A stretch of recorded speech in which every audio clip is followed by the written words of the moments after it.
Assalamualaikum warahmatullahi wabarakatuh. Pada pagi hari ini, saya akan sedikit menyampaikan materi teknopreneurship yang didapat dari paper yang berjudul Menjelajahi Dampak Transformasi Digital Terhadap Teknologi Kewirausahaan dan Perluasan Pasar Teknologi, Peran Kesiapan Teknologi, Eksplorasi, dan Eksploitasi.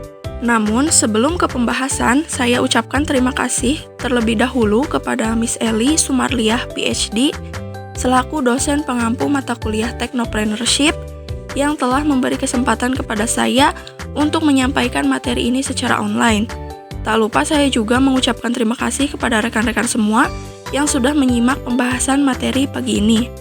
Dalam jurnal riset bisnis ini memiliki tujuan, yaitu untuk mengatasi dampak transformasi digital terhadap nilai melalui studi tentang kewirausahaan teknologi dan juga perluasan pasar teknologi. Dalam penelitian ini, data yang diperoleh berasal dari 28 negara di Eropa yang mewakili indeks pembangunan dan kemudahan berusaha selama kurun waktu 7 tahun, dimulai dari tahun 2019 sampai 2015. Untuk metodologi penelitian yang digunakan yaitu analisis data panel.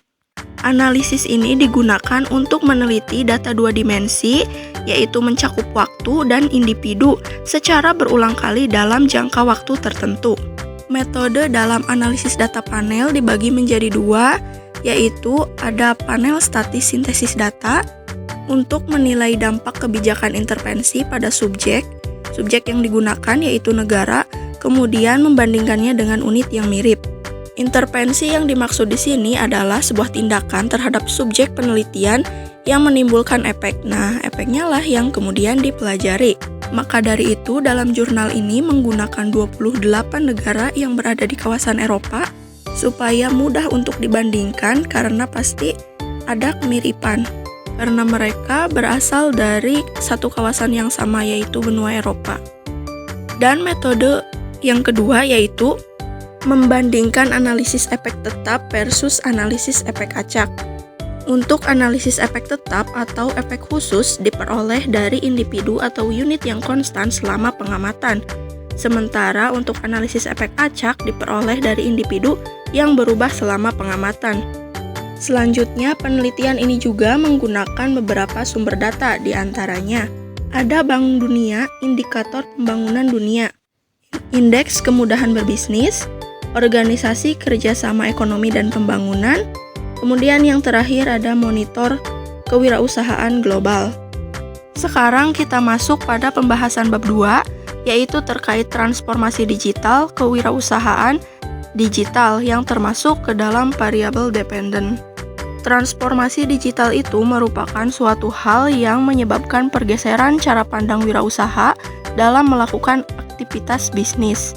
Pergeseran tersebut tercermin dalam 6 hal. Yang pertama, model bisnis digital.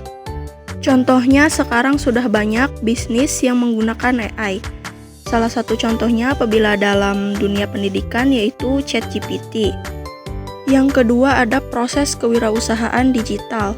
Contohnya dalam segi pemasaran atau promosi, sekarang sudah banyak orang yang promosi menggunakan media sosial. Dan banyak juga yang melakukan endorse kepada influencer ataupun artis supaya jangkauan pemasarannya jauh lebih luas, bahkan bisa sampai skala nasional.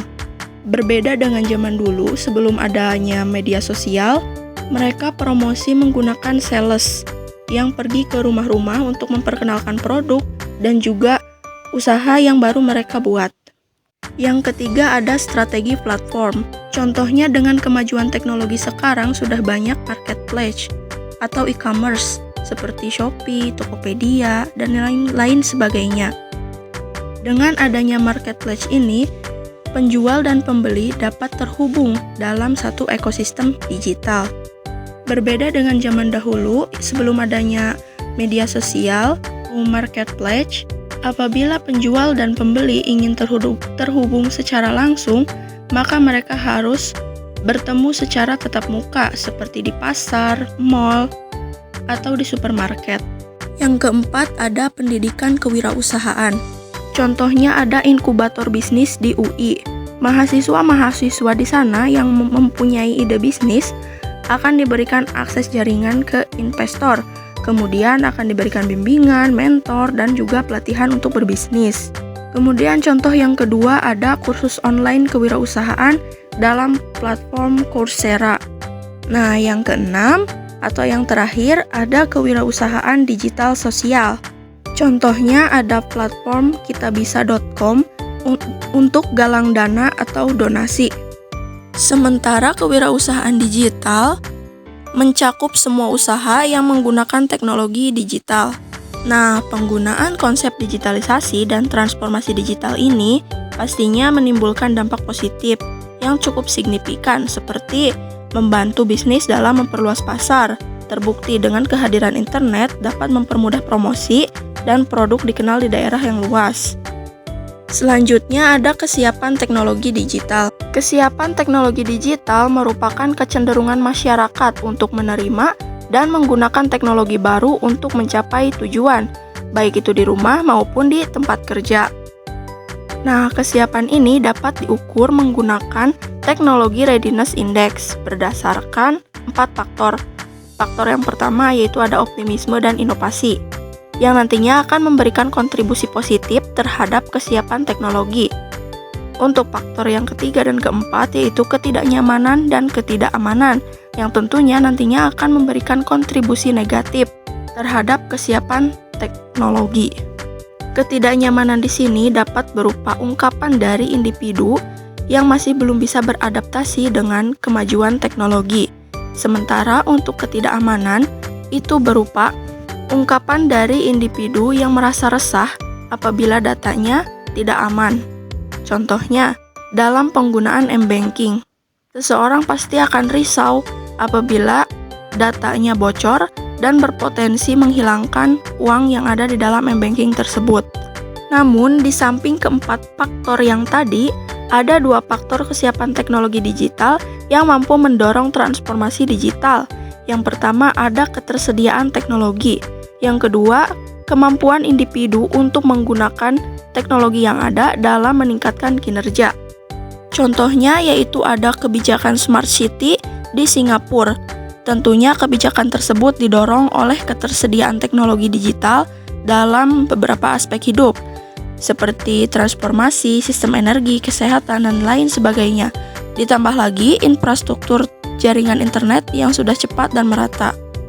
Kemudian masyarakat di sana sudah mampu menggunakan teknologi yang ada, sehingga kebijakan tersebut dapat untuk dilakukan.